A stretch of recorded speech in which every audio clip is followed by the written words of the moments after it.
Tuhan, di pagi yang indah ini saya bersyukur yang pertama untuk Tuhan, dan saya berterima kasih buat Bapak Gembala yang di pagi yang indah ini mempercayakan saya secara pribadi untuk boleh berdiri melayani Tuhan lewat kebenaran firman Tuhan yang indah ini. Ya, saya yakin dan percaya bahwa Bapak Ibu di pagi yang indah ini ada sukacita, ada kesehatan.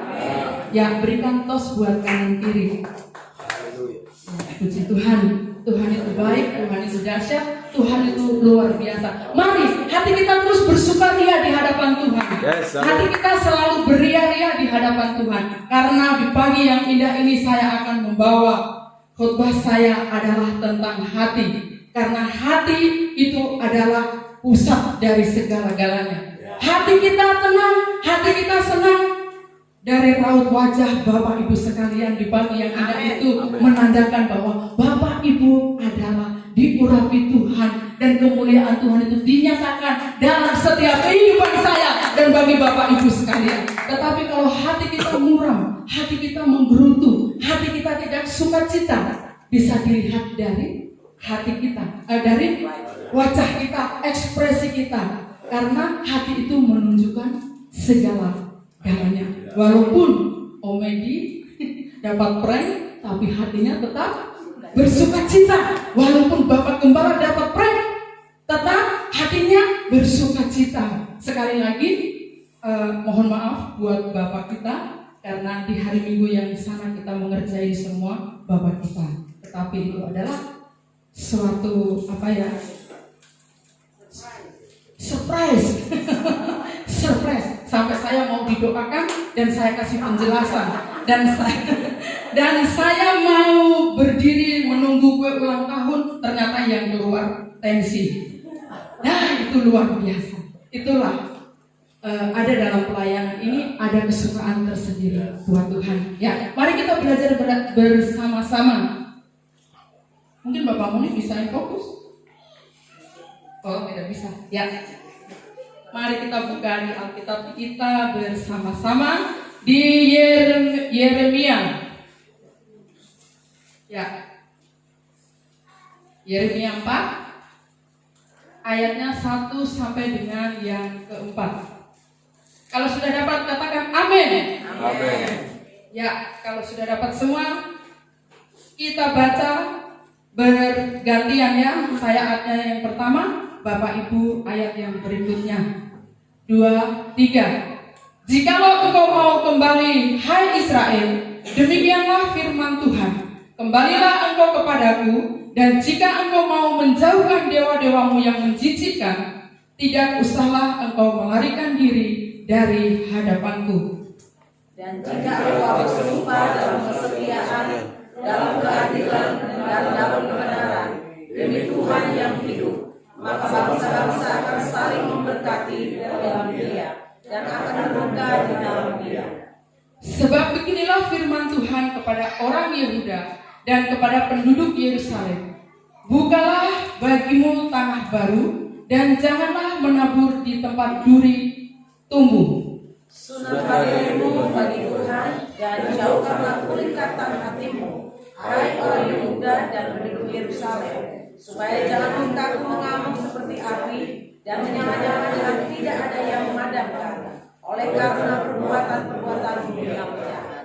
Ya, puji Tuhan, firman Tuhan ini sudah sangat tidak asing lagi. Di awal tadi saya sudah mengatakan bahwa saya akan membawa kebenaran firman Tuhan ini adalah tentang hati. Tapi di pagi yang indah ini saya memberikan tema di pagi yang indah ini adalah seperti tanah yang baikkah hati kita?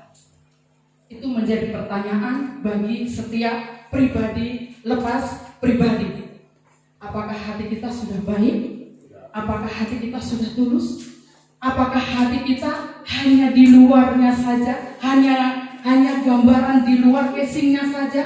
Tetapi di dalam hati ini, siapa di sini Bapak Ibu yang tahu buah gedondong? Angkat tangan. Buah gedondong itu luarnya tuh mulus sekali. Coba Bapak Ibu kupas, terus makan. Kira-kira durinya kalau bapak ibu telan itu rasanya bagaimana? Pahit ya? Sakit ya? Sakit. Bahkan tidak bisa ditelan. Karena itu berbentuk kayak ibaratnya itu duri-duri. Jangan gambaran hati kita itu seperti begitu. Biarlah hati kita itu murni di hadapan Tuhan. Karena Tuhan menuntut dalam setiap kehidupan saya dan Bapak Ibu adalah hati kita murni. Jangan kita bicaranya itu mengalir. Padahal di dalam hati kita dongkolnya itu minta ampun. Sakitnya itu gini.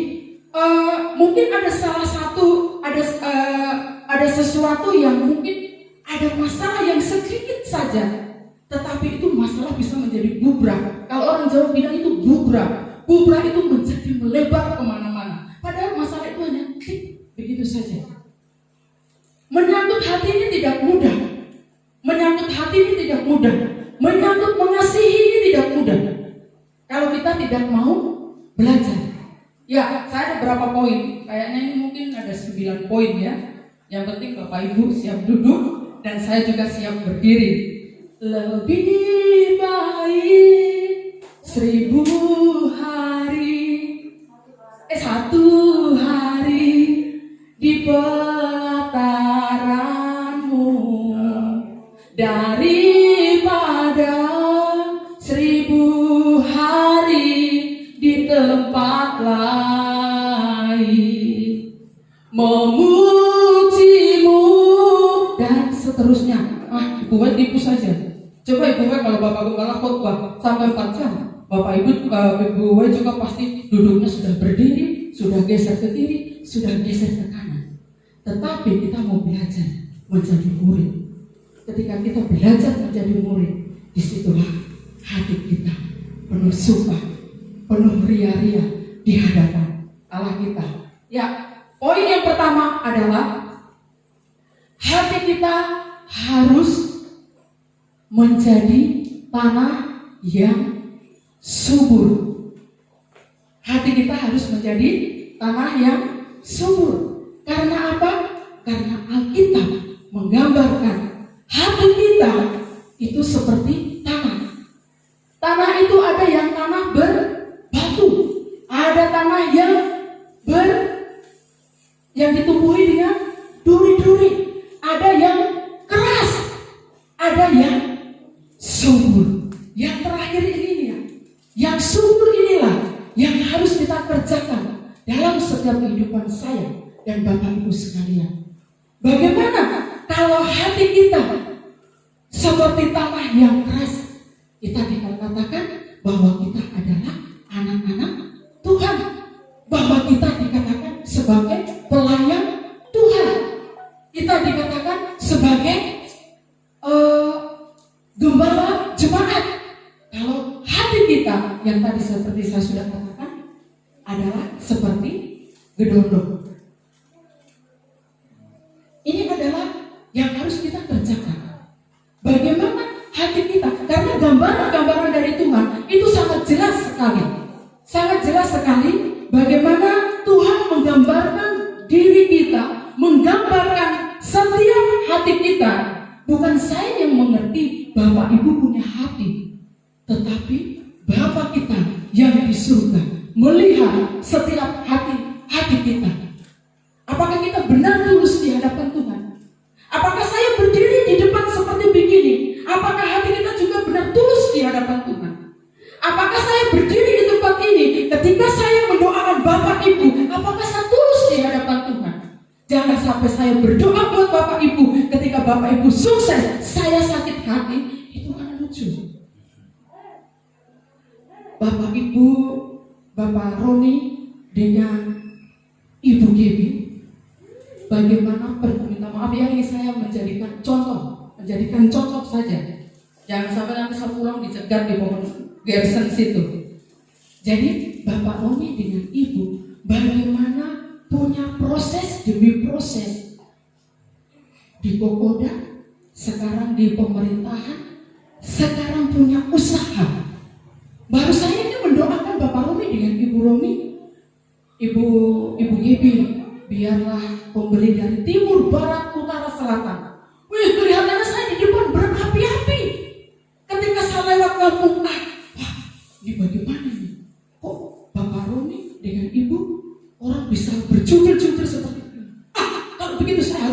doanya. Hentikan pembeli dari timur, barat, utara, selatan. Itu sama saja saya sudah sakit hati. Kalau kita tidak sakit hati, biar kita melepaskan berkat itu. Mendoakan dengan ketulusan hati. Jangan mendoakan dengan setengah-setengah. Kalau saya mendoakan seperti begini, jangan sampai nanti diberkati. Jangan sampai nanti seperti begini. Mama Gembala, untuk ketahuan Bapak Ibu, Mama Gembala kita sekarang ada usaha baru lagi. Mungkin nanti ada kafe, mungkin nanti ada usaha. Bukan kita berharap ya, ada usaha rumah duka. Itu bisa nanti disebarkan juga. Ini bukan sekali lagi, bukan berharap ini harus ada kematian supaya Mama Gembala punya usaha ini laris, tetik, dekor. Tidak. Kita yang punya usaha, sekarang yang lagi dalam pembangunan rumah, kita juga doakan. Kita doakan satu persatu jemaat kita yang kos, pasti tiba waktunya Tuhan akan membangun rumah sendiri. Dan itu sudah terbukti. Karena apa? Karena ketulusan hati kita, ketulusan dari Bapak Ibu untuk mendoakan setiap keluarga lepas keluarga. Ya? Dan itu akan terjadi. Oleh sebab itu, mari kita belajar untuk memiliki hati yang seperti tanah yang subur. Tanah kalau subur tanpa dicampur, ini terbukti. Saya punya lahan, hanya kangkung itu hanya disebar begini saja, itu tumbuhnya itu luar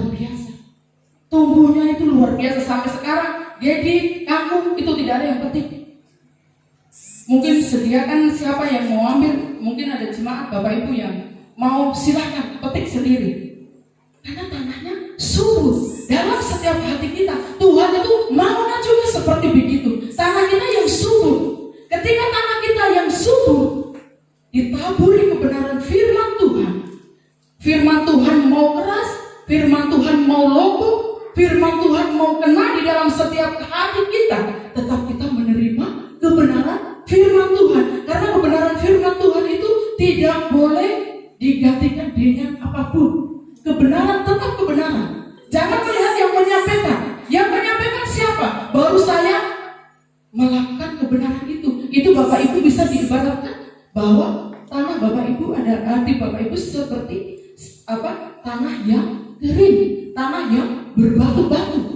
Walaupun dihujani dengan kebenaran firman Tuhan, tidak akan mempan, mental semuanya. Walaupun firman itu mau bagus, mau seperti apa, tetapi kalau hati kita tidak menerima setiap kebenaran firman Tuhan, saya pastikan bahwa Bapak Ibu dan saya adalah seperti tanah yang kering. Kalau kering itu masih mungkin masih bisa disiram sedikit begitu. Tapi kalau tanah yang ditumbuhi dengan duri, dalam setiap kehidupan kita, jangan izinkan setiap persoalan, setiap permasalahan menghimpit di dalam setiap kehidupan kita, sehingga membuat hati kita seperti semak yang tanah yang ditumbuhi oleh duri-duri. Tidak akan berkembang, tidak akan maju, tetap di tempat, mengikuti Tuhan dari nol kandungan sampai saat yang ada. Tetapi ketika kebenaran firman Tuhan disampaikan, ada penolakan itu. Saya pastikan iman percaya kita menjadi kerdil di hadapan Tuhan. Tetapi firman Tuhan hanya diselenting, begitu saja. Kita bisa menerima itu. Pemulihan, perubahan itu akan membawa kita. Bukan kita yang menyampaikan. Suratan Kristus yang terbuka, yang dibaca oleh orang lain. Setiap jalan bukan kita yang menyampaikan. Oh, orang ini di GBI Roh, ibu ini di GBI Roh. Oh, orang ini di sini. Tetapi kita belajar. Kalau kita tidak akan belajar, kita tidak akan bisa. Karena hati itu bisa sensitif. biasanya Bapak Gembala bilang apa? Buang sampah itu. Jangan dari luar mengambil sampah baru taruh di hati kita. Buang jauh. Termasuk saya yang berbicara, saya harus membuang sampah-sampah itu dalam setiap kehidupan kami, sehingga kita bertemu dengan siapa saja, hati kita bersukaranya dengan tulus, begitu. Dengan tulus. Hello say, hai kakak, hai gitu. Aduh, kalau sapaan-sapaan seperti begitu tuh sangat meneduhkan hati sekali. Shalom, begitu. Lepas, nanti kita akan merasakan. Apalagi kalau kita dirudung masalah, kita dibebani dengan satu hal. Pas ketemu dengan orang yang shalom, Bapak, shalom. Aduh, rasanya itu sudah ada penguatan. Walaupun tidak berkata-kata, orang itu membawa kesejukan tersendiri. Karena apa? Karena ada ketulusan di dalam hati kita. Bapak Ibu, saya pastikan bisa merasakan orang ini tulus dan orang ini tidak tulus. Orang ini hatinya baik dan orang ini hatinya tidak baik. Walaupun kita ada di dalam gereja, di dalam pelayanan, di dalam jemaat. Karena ini adalah tuntutan dari Tuhan. Kita kepada pemimpin kita saja, kita harus tunduk. Apalagi kepada Bapak kita. Bapak kita itu memutuskan suatu hal. Kalau Bapak kita memutuskan sesuatu, siapapun tidak ada yang bisa menghalangi. Jenderal siapapun dibilang gini, Tuhan jangan lepaskan saya jabatan ini, karena saya mau tidak. Kau tetap out. Kalau Tuhan bilang begini, Pak Boni menjadi kepala di statistik, mungkin secara manusia tertawa. Wah, kayaknya tidak masuk akal. Saya mau bersaksi sedikit. Kemarin Pak Boy punya kakak perempuan meninggal. Itu Tete ini mengangkat kakak ini dari kecil. Dia dianggap di keluarga ini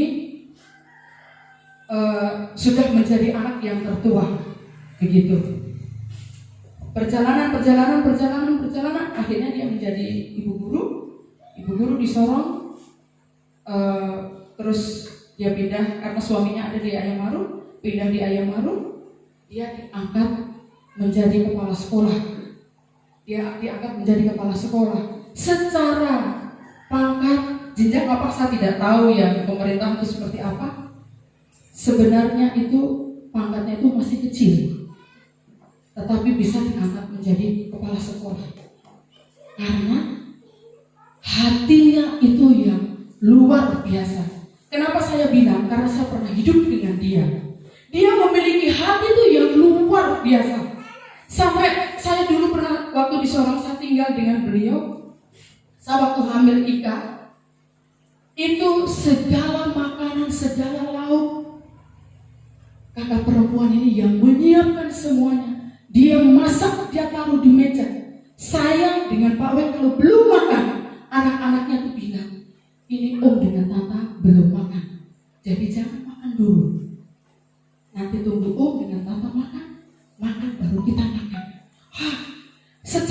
Secara manusia, saya dengan Pak Wen ini hanya numpang di rumahnya. Tetapi kita diperlakukan seolah-olah kakak perempuan dengan suaminya ini seolah-olah itu melayani Tuhan Yesus. Itu yang saya belajar dari beliau karena memiliki hati yang luar biasa. Saya sendiri saya tidak munafik. Ada orang datang ke rumah, contoh mungkin orang-orang dari kampung, mungkin ketong suruh makan, habis makan tidak cuci piring. Saya kadang begini, setiap habis makan cuci piring. Kita saja masih seperti begitu. Tapi kakak perempuan ini melayani seperti melayani Tuhan Yesus. Biarlah di dalam setiap hidup kita mau belajar seperti begitu. Jangan ada kedongkolan di dalam hati kita. Karena kakak juga ada di gereja pertobatan, kakak juga terlibat dalam pelayanan. Orang tidak bicara banyak, tetapi dia memiliki karakter kehidupan. karakter kehidupan yang luar biasa. Mereka kemarin dibawa ke atas, pejabat yang sampai tingkat tinggi sampai yang terkecil hadir karena adalah memiliki hati yang luar biasa. Saya dan Bapak Ibu kita di sini belajar. Saya tadi mengatakan bahwa tanah yang gembur itu mau dibajak seperti apapun, mau dibajak dan tidak dibajak, tanahnya tetap berkualitas, tanahnya tetap nomor satu.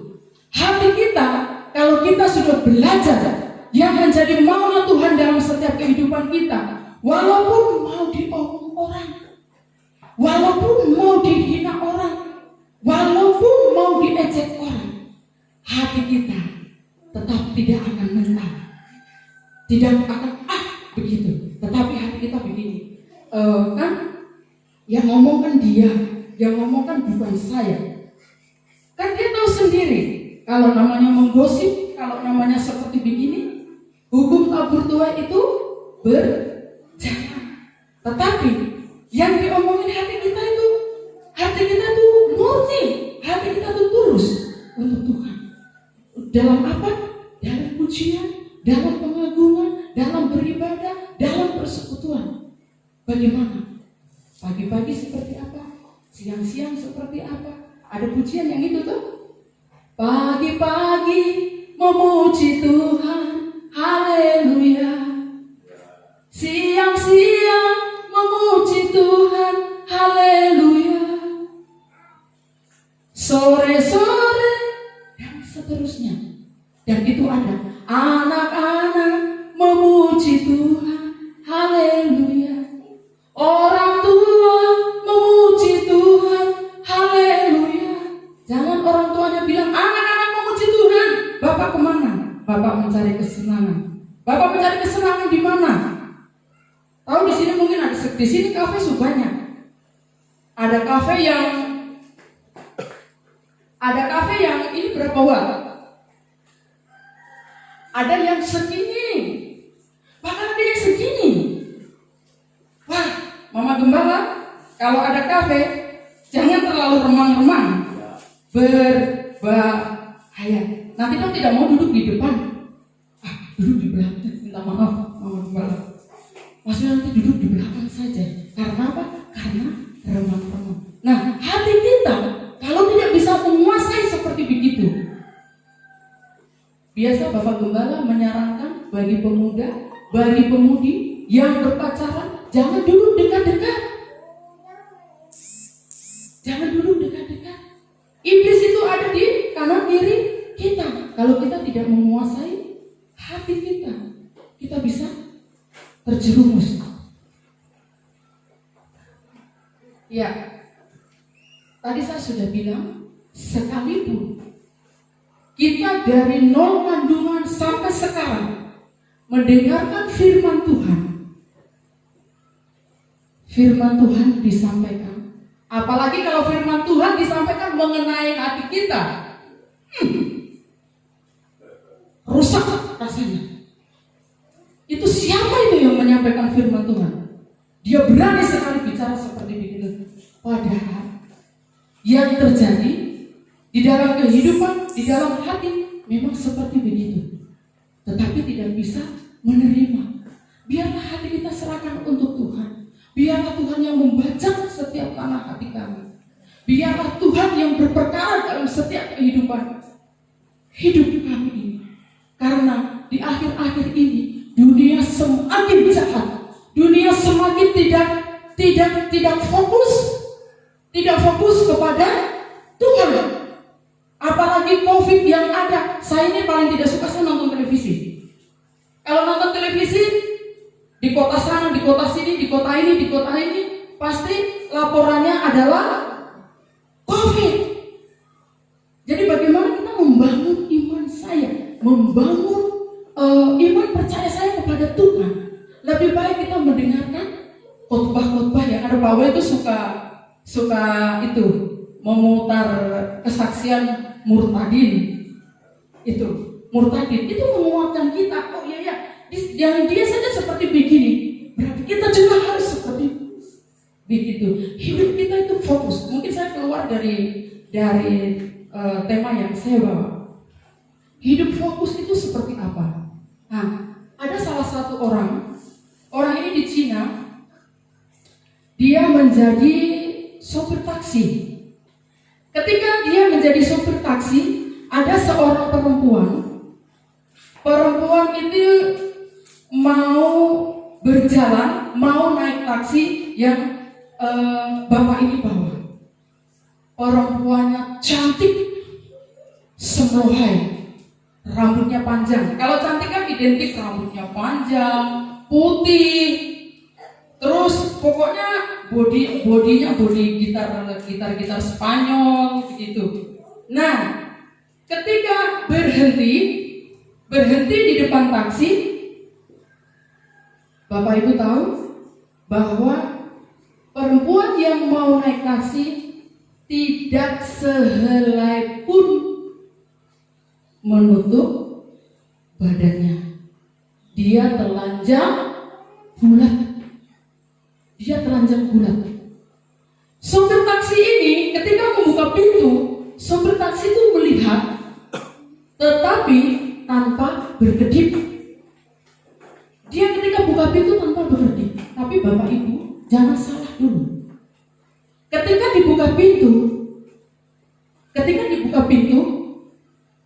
perempuan ini tanya, kenapa Bapak melihat saya seperti begitu?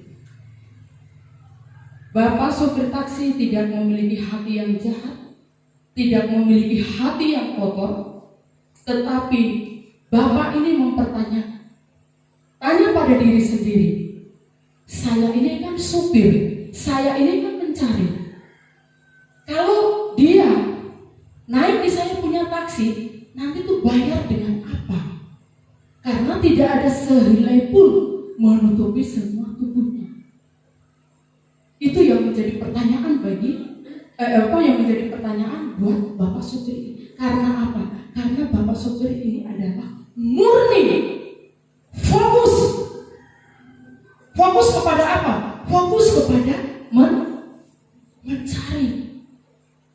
Fokus pada mencari. Kalau dia antar penumpang yang jelas, dia dapat imbalan, dia dapat upah. Bukan dia melihat dia telanjang, lalu pikirannya jorok, lalu pikirannya tidak. Itu perumpamaan seperti itu, mengibaratkan sama saja dengan kehidupan kita. Kehidupan kita itu juga dalam bentuk apapun, kita harus fokus kepada Tuhan. Ketika kita menghampiri Tuhan, ketika kita bersekutu dengan Tuhan, mungkin di rumah ada sesuatu hal yang tadi tidak membuat nyaman untuk kita datang ke gereja. Saya yakin dan percaya ketika Bapak Ibu datang, tidak seperti Bapak Ibu akan pulang. Karena apa? Karena segala problem, segala permasalahan kita sudah luapkan kepada Bapak kita. Mungkin yang ada permasalahan dengan cewek, mungkin ada permasalahan dengan keluarga, mungkin permasalahan ada dengan perekonomian. Saya yakin dan percaya bahwa Bapak kita sedetik pun tidak akan pernah meninggalkan kita. Asalkan apa? Asalkan kita memiliki hati yang subur di hadapan Dia. Karena itu adalah prioritas. Bapak Ibu walaupun rajin beribadah, rajin bersekutu dengan Tuhan, rajin meninggikan Tuhan, rajin meninggikan Dia, tetapi ada keraguan-keraguan di dalam hati kita, sama saja nol, sama saja kita tidak hidup di dalamnya. Karena apa? Kita percaya, tetapi hati kita jauh dari Tuhan. Ya, itu poin yang pertama. Poin yang kedua adalah kita harus menjaga hati kita. Ya, hati kita itu digambarkan sebagai, kalau yang pertama tadi hati kita digambarkan sebagai tanah yang subur, tetapi hati kita digambarkan sebagai tanah hati yang bersih. Siapa tahu dari jemaat GBI Rock mungkin besok ada yang mencalonkan diri menjadi bupati, menjadi wakil bupati, menjadi DPR, menjadi gubernur. Ada yang senyum-senyum, mungkin ada yang mau mencalonkannya. Kita berdoa rame-rame supaya GBI Rock ini ada seorang pemimpin yang dipercayakan Tuhan, dahsyat dan luar biasa. Karena apa? Karena berkomitmen, memiliki hati yang tidak bisa digoyahkan oleh apapun. Bahkan ketika mungkin kita merancangkan sesuatu kepada orang ini, tetapi orang ini mempunyai hati yang dahsyat dan luar biasa dengan Tuhan, sehingga di dalam prioritas kehidupan mengutamakan Tuhan. Ya, hati kita harus bersih. Kita harus menjaga hati. Karena apa? Hati kita digambarkan sebagai tanah yang baik dan bersih. Sakit hati dan sebagainya, kotoran-kotoran yang tadi saya bilang, sampah-sampah itu harus dibersihkan dalam setiap hati kita, dalam hidup kita, sehingga tidak menjadi bertumpuk-tumpuk, sehingga kita tidak bisa bertumbuh kembang. Coba kita buktikan dengan ayat-ayat bahwa kalau kita itu harus menjaga hati kita.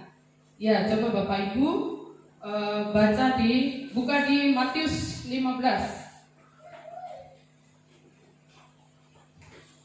Matius 15 ayatnya yang ke-19. Yang sudah dapat bisa berdiri dan dibaca.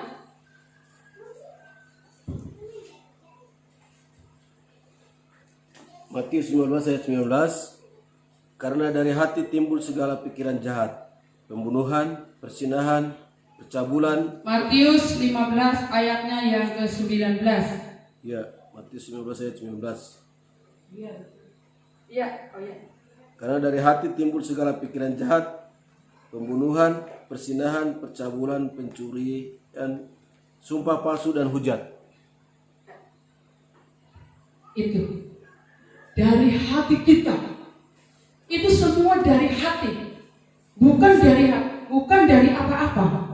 Oleh sebab itu kita harus menjaga hati kita, hubungan dengan anak, hubungan dengan istri, hubungan dengan suami, hubungan dengan keluarga. Mungkin ada yang menyakiti, mungkin ada yang tidak senang, mungkin membuat kita di masa yang lampau mungkin menyakiti hati kita, tetapi prioritas untuk kita memiliki hati harus mengampuni. Tetapi kadang orang Kristen itu susah untuk mengampuni, susah untuk memaafkan. Dengan keluarga, dengan saudara, dengan adik kakak. Dulu itu mau membuat hati saya itu terluka. Terluka itu mungkin sampai dalam. Sampai mungkin saya tidak bisa menutup atau tidak bisa dijahit. Karena sudah terlalu sakit. Tetapi sebagai orang Kristen mengajarkan kita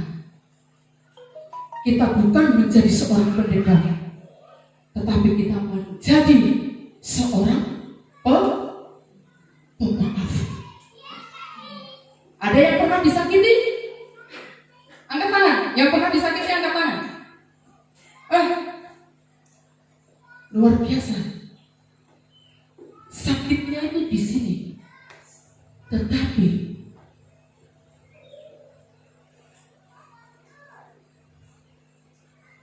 kalau kita mau menyerahkan semuanya itu untuk Tuhan, sangat mustahil bagi kami. Tapi tidak mustahil bagi Tuhan. Beberapa tahun yang lalu, bisa dikatakan belasan tahun yang lalu, proses yang dikerjakan dalam setiap hidup saya dan Pak Wahyu sangat ngeri, dahsyat, luar biasa. Tetapi apa? Ini dari proses Tuhan membawa kita menjadi luar biasa di dalam Tuhan. Yang masih mungkin mencari pekerjaan, jangan putus asa. Yang sudah PNS, saya percaya menjadi kepala, bukan menjadi ekor. Pak dokter, mungkin ditugaskan di KAIS, mungkin melewati laut, melewati Lombok, melewati apa? Jerih lelah tidak akan pernah sia-sia. Karena apa? Ibu-ibu suster yang ada di sini, jerih lelah tidak akan sia-sia. Karena apa? Pelayanan terhadap sesama. Pelayanan terhadap sesama itu yang luar biasa. Bapak dokter mungkin menemui satu pasiennya sakit. Secara manusia mungkin sudah tidak bisa. Tetapi lewat pelayanan, lewat penginjilan, lewat penguatan, pasien itu bisa sembuh. Ibu-ibu suster, baik di rumah sakit, baik di puskesmas, lewat pelayanan Bapak Ibu menjadi berkah bagi banyak orang. Karena apa? Saya pastikan bahwa Bapak Ibu mempunyai hati ketulusan untuk Tuhan sehingga menjadi berkah bagi banyak orang. Jangan menjadi berkat bagi banyak orang saja, tetapi harus menjadi berkat bagi segala bangsa. Karena itu firman Tuhan ada, harus menjadi berkat bagi segala bangsa. Dan itu akan terjadi apabila hati kita tidak membelot ke kanan, hati kita tidak membelot ke kiri. Harus menjaga hati kita. Ya, coba buka lagi di 1 Yohanes 2 ayatnya yang ke-16.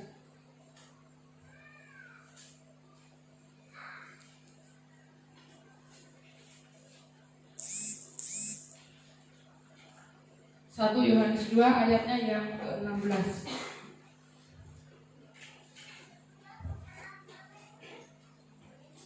Yang sudah dapat bisa satu orang dibaca. Sebab semua yang ada di dalam dunia, yaitu keinginan daging dan keinginan mata, serta keangkuhan hidup, bukanlah berasal dari Bapa, melainkan dari dunia. Ya. Sebab semua yang ada di dalam dunia, yaitu keinginan daging.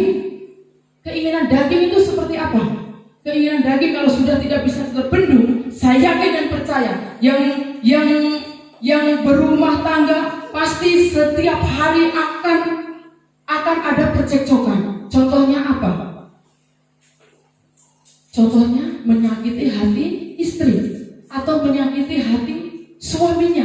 Karena apa? Suaminya tidak bisa membendung keinginan-keinginan daging, keinginan-keinginan yang sesaat, keinginan-keinginan yang membuat dia mungkin happy, tidak memikirkan kehidupan rumah tangganya, tidak memikirkan kehidupan anak-anaknya, tidak nanti memikirkan nanti terjadi itu seperti apa. Ya, sebab semua yang ada di dalam dunia yaitu keinginan daging dan keinginan mata seperti keangkuhan.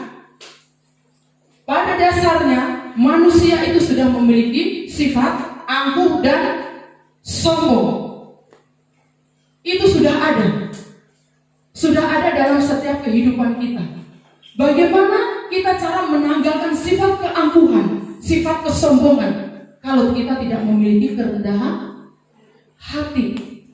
Maunya harus dihargai, maunya harus dihormati, maunya harus.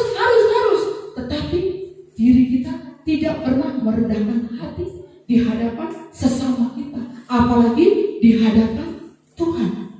Kadang saya tuh tidak mau statement orang saudara kita di sebelah. Pasti statementnya itu bilang begini: hargai orang yang berkuasa, hargai orang yang berkuasa. Tapi kalau untuk saya pribadi, justru orang yang berkuasa itu yang harus menghargai. Orang yang berkuasa itu harus menghargai. Karena apa? Karena kita menanggalkan segala kedagingan kita. Kita menanggalkan segala ego kita. Kita menanggalkan segala kesombongan kita. Kita menanggalkan segala keangkuhan kita. Itu yang harus kita tanggalkan. Jangan kita gila dengan hormat. Jangan kita gila dengan orang itu. Kau siapa ini? Kau harus menghargai saya. Kau harus seperti begini. Saya ini sebagai kakak, saya ini sebagai komando di sini, saya ini sebagai tidak. Tuhan tidak mau yang seperti begitu. Itu yang tadi saya sudah bilang. Pada dasarnya manusia sudah mempunyai keangkuhan, kesombongan itu di dalam diri kita. Tetapi bagaimana kalau kita tidak bisa merendahkan hati kita? Belajar dari kerendahan hati, belajar untuk menjaga hati. Karena hati kita tadi sudah dibacakan tadi. Karena hati kita itu seperti begini. Minta untuk Tuhan, baca Tuhan, baca setiap hati saya, baca setiap karakter saya, baca setiap perilaku saya, baca keangkuhan saya, baca kesombongan saya. Kalau semua itu tidak akan dibaca, saya tidak tahu apa yang akan terjadi. Saya tadi sudah katakan, firman Tuhan mau disampaikan jungkir balik pun tidak akan mempan, tidak bisa menerima. Walaupun firman Tuhan yang menyampaikan itu mungkin sarjana teologi yang mungkin gelarnya itu sampai tidak, tetapi kalau keangkuhan, kesombongan ada dalam diri kita, ya, yaitu keinginan daging dan keinginan mata serta keinginan keangkuhan hidup bukanlah berasal dari Bapa melainkan dari dunia. Itu yang saya bilang. Ada keangkuhan, ada kesombongan, ada kecongkakan, ada ketamakan. Semua itu bukan berasal dari Tuhan. Kalau berasal dari Tuhan, Roh Kudus menuntun dalam setiap kehidupan kita untuk melakukan hal-hal yang dahsyat dan luar biasa. Tetapi kalau berasal dari dunia, kesombongan yang akan melanda dalam setiap kehidupan kita, sehingga kita menjadi congkak, sehingga kita menjadi tamak. Kalau orang congkak dan tamak itu, coba Bapak Ibu tuh bayangkan itu seperti apa? Duduk mungkin mau duduk, kursinya begini mungkin sudah dilap begini. Mungkin tidak mau duduk sana, tapi puji Tuhan, jemaat GBI Roh, walaupun tidak banyak, masih bisa dihitung dengan jari, tapi rasa kebersamaannya luar biasa. Rasa kebersamaannya luar biasa. Cara menyapa, menegur itu yang kadang saya diajak guru itu enak sekali begitu. Diajak bercanda itu enak sekali. Mama gembala kita itu tidak ada batasan loh. Mama gembala itu tidak ada sekat-sekat. Apalagi kalau macam selesai beribadah, kita bersendau bukan hanya sebatas mama gembala, kita semua. Itu suatu hal yang luar biasa. Kadang tidak ada yang bisa seperti begitu. Kenapa? Itu yang tadi, ada keangkuhan, ada kesombongan yang ada dalam setiap kehidupan kita pribadi, lepas pribadi. Oleh sebab itu, jangan pula hati kita dipenuhi dengan segala keinginan dunia. Karena keinginan dunia, daging, mata, jangan pula keinginan kita itu dipenuhi dengan ambisi dunia. Bapak Ibu bisa bayangkan, kalau orang mempunyai ambisi, kehidupannya itu seperti apa?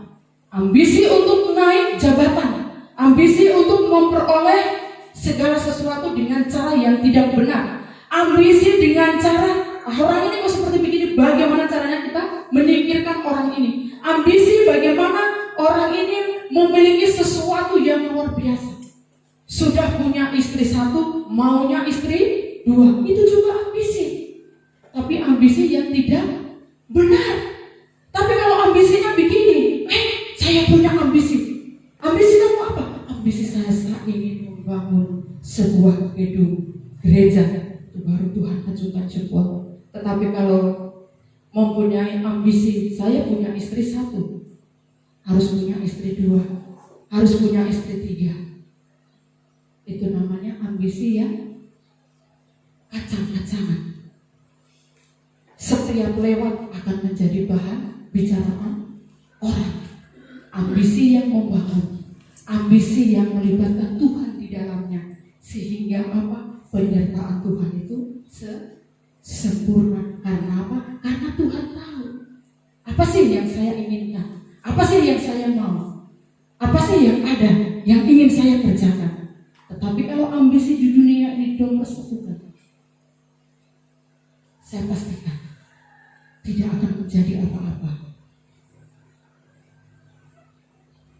Ambisi yang bertujuan semata-mata untuk kemudahan diri saja, itu bisa menyodorkan kita menjadi ambruk. Awalnya ambisinya berhasil. Tuhan bilang begini, mempunyai ambisi yang gini ya, bagaimana ya? Mungkin sudah punya jabatan, contohnya sudah punya jabatan. Tetapi bagaimana caranya menggeserkan semua itu dengan jalan yang tidak benar, begitu, dengan jalan yang tidak ini. Tuhan bilang begini, jalan kamu lakukan, dan ambisinya tercapai, ambisinya itu tercapai ketika di atas, nah Tuhan di situ baru mulaikan.